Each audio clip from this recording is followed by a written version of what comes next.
Hi, welcome back to Talk Therapy channel on YouTube.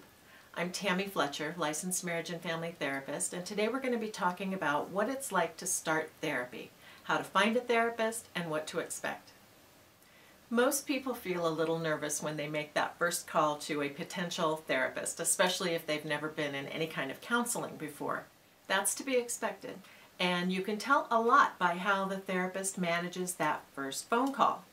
Are they available to talk to you, or do they get back to you in a reasonable amount of time? Were they courteous and respectful? Did they allow you to ask any questions that you may have? So before you even schedule an appointment, if you get an uncomfortable vibe or it takes them a week to get back to you, this may not be your therapist. There are a variety of ways to find a therapist. One of the best is word of mouth.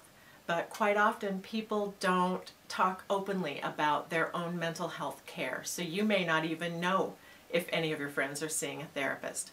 So you might find yourself looking through the internet or speaking to your doctor to ask for a referral, or looking through online directories like goodtherapy.org or Psychology Today. Some things to keep in mind while you're looking are the location of the therapist's office, whether it's convenient for you, their hours of availability, their education and experience, and their approach to the specific issues that you want to work on. What really matters most is your gut feeling when you meet the therapist. Is this someone that feels right to you? The relationship between therapist and client is of vital importance when you're working in therapy. You have to get a sense of trust, acceptance, and respect from the right therapist for you. Now, this can't be the only reason to select a therapist, but price is generally a concern when you're searching for someone to work with. There's generally sort of an accepted range among licensed clinicians in your city. Now, most therapists have something like a sliding scale to make treatment affordable. They may have an intern working for them that they can refer you to, and interns can provide excellent service. They're finished with their master's degrees and they're just working on their 3,000 hours, at least in California, toward getting their final licensure. So don't worry if you're referred to an intern. You may get actually some pretty fantastic therapy for a lesser cost. Some therapists also offer multiple session packages where you can purchase, say, 4 to 6 sessions and save some money that way. Not all therapists accept insurance for a variety of reasons.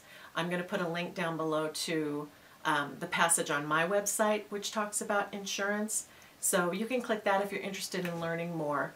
But using your insurance plan is also a way to find a therapist who is covered under your insurance if that's something that is important to you. So let's say you've chosen someone and you're now curious as to what happens at the first session. Most therapists have sort of the same basic way that we do things. It doesn't usually vary a lot, especially right in the beginning. So I'll tell you what I do, and then you can get a sense when you meet with your therapist for the first time of how he or she does things. There's probably not a lot of difference. In my office, when I have a new patient, they come with intake forms that I've already sent to them, and they fill them out and bring them in to me. I will use that as a starting point for the initial assessment or intake that I do with them.